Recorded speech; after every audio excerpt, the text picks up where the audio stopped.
সেদিন ছিল বর্ষাকাল। বিশ্বজিৎ অফিস শেষ করার পর বাড়ি ফিরছিল, কিন্তু সে যখন মধ্য রাস্তায় আসলো, হঠাৎ করেই প্রচুর ধারায় বৃষ্টি পড়তে শুরু করলো। তখন সে কোনো উপায়ন্তর না পেয়ে পাশেই একটা চায়ের দোকান দেখতে পেল এবং সেই দোকানে যাওয়ার জন্য সে দোকানের সামনে আসার পর নিজের বাইকটি থামিয়ে দিল। তারপর সে হাঁটতে হাঁটতে চায়ের দোকানের দিকে অগ্রসর হলো। চায়ের দোকানে যাওয়ার পর বলল, দাদা, একটা সিগারেট দেন তো, খুব শীত করছে যে। এই যে বাবু, আপনার সিগারেট।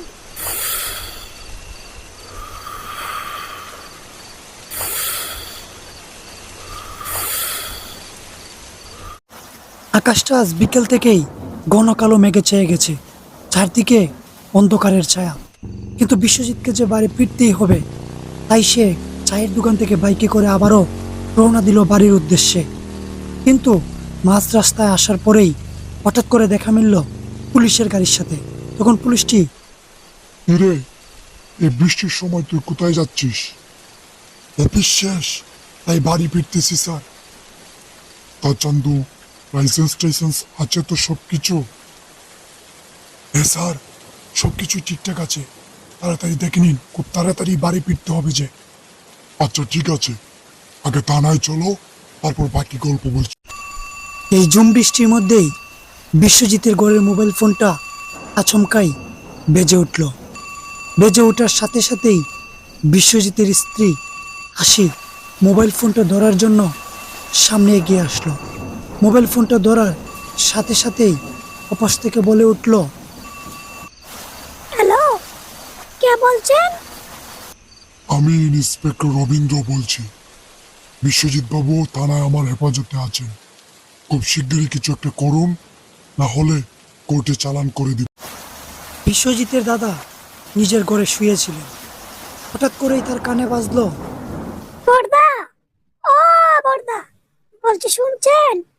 আপনার বাইকে তো পুলিশ থানায় ধরে নিয়ে গিয়েছে। কিছু একটা করুন খুব শিগগিরই, না হলে যে কোর্টে চালান করে দিবে বলেছে। খুব চিন্তায় আছি। হ্যাঁ, কি বলছো এসব? বিশ্বজিৎকে থানায় নিয়ে যাবে কেন? দাঁড়াও দাঁড়াও, তুমি কোনো চিন্তা করো না।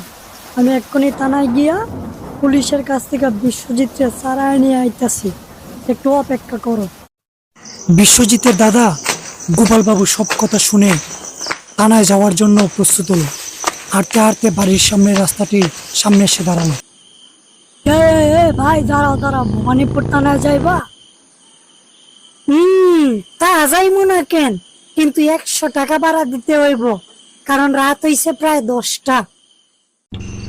এই বৃষ্টিময় সন্ধ্যাতেই বিশ্বজিতের দাদা চলো থানার উদ্দেশ্যে। স্যার, আমারে দইরে আনলেন কেন? আমার তো কোনো দোষ নাই। কথা একটু কম কও, তুমি কিন্তু বেশি বাড়াবাড়ি করতেছ। পরে কিন্তু আর জলদিকা বাইরিতে পারবা না বলে দিলাম। তাড়াতাড়ি ভিতরে যাই, যে বৃষ্টি।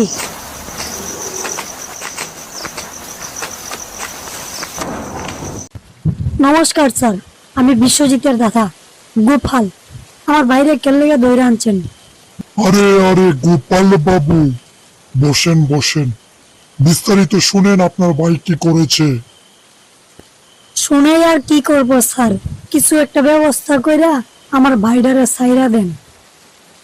থাকুক থাকুক, সবকিছু শুনে লাভ নেই। কিছু চা পানির ব্যবস্থা করেন, তাইলে হবে।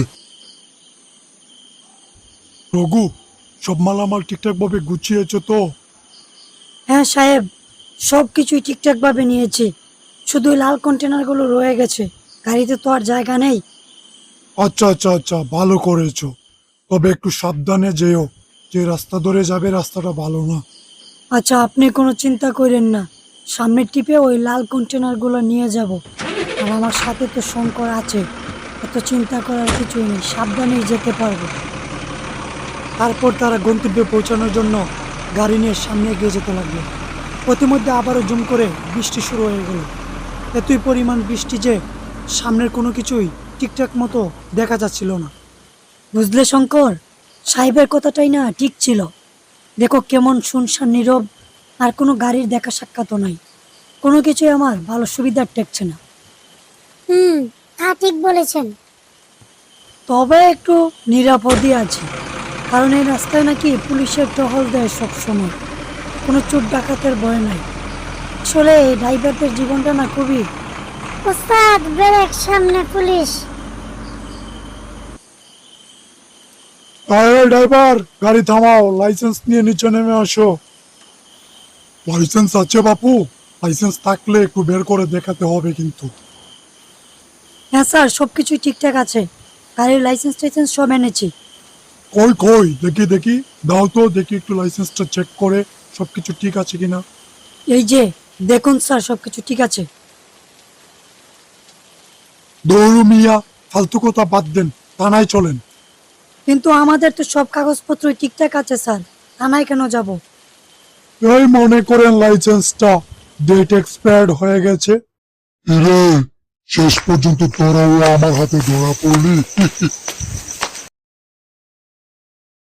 পরের দিন সকালে পুলিশটি আবার হানা দিল একের পর এক বাড়িতে। কেউ কি বাড়িতে আছেন? কেউ কি বাড়িতে আছেন? দরজাটা একটু খুলুন। কে রে, সাত সকালে আমার ঘুম ভাঙালি? আরে আরে, পুলিশ স্যার যে, আপনি কি নতুন আসছেন? চিনলাম না তো। হ্যাঁ, আমি নতুন আসছি। আমার নাম হচ্ছে রবীন্দ্র ঘোষ। আপনাদের বাড়ির কিছু ট্যাক্স আছে, দিয়ে দিতে হবে। আচ্ছা আচ্ছা, তা বুঝলাম, কিন্তু উনি তো বাড়িতে নেই। সব যখন বুঝে গিয়েছেন, ট্যাক্সটা দিয়ে দিন, না হলে মামলা হয়ে যাবে, পরে জেলের গানি টানতে হবে।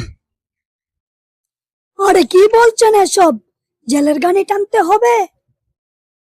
হুম, আমি ঠিকই বলেছি, ঠিকই শুনেছেন। তাড়াতাড়ি ট্যাক্স দেন, না হলে কিন্তু বেশি ভালো হবে না। ধরুন স্যার। তারপর রবীন্দ্র ঘোষ টাকা নিয়ে গাড়ির দিকে অগ্রসর হলো। অতঃপর সে গাড়ি নিয়ে থানার উদ্দেশ্যে রওনা দিল, কিন্তু মধ্যপথে আবার আহ! আরে আমি এখানে কি করে আসলাম? কেই বা আনলো? আর এটা কোন জায়গা? ধৈর্য ধরুন স্যার, আপনাকে আমি ওই রাস্তার পাশে পড়ে থাকতে দেখেছিলাম, অনেক ব্লাড ফিক্সিং হয়েছিল। বুঝেছি বুঝেছি, আর বলতে হবে না। আমি অন্যায় করেছি আপনাদের সাথে। আপনারা সবাই আমাকে ক্ষমা করে দিন। দয়া করুন আমার উপর, আমাকে ক্ষমা করে দিন। তা কি বলছেন স্যার? আপনাকে ক্ষমা করব মানে? আপনি কি অন্যায় করেছেন? আমি আর কিছু বলতে চাই না, শুধু এটাই বলবো, ক্ষমা করে দিন প্লিজ, ক্ষমা করে দিন আমায়।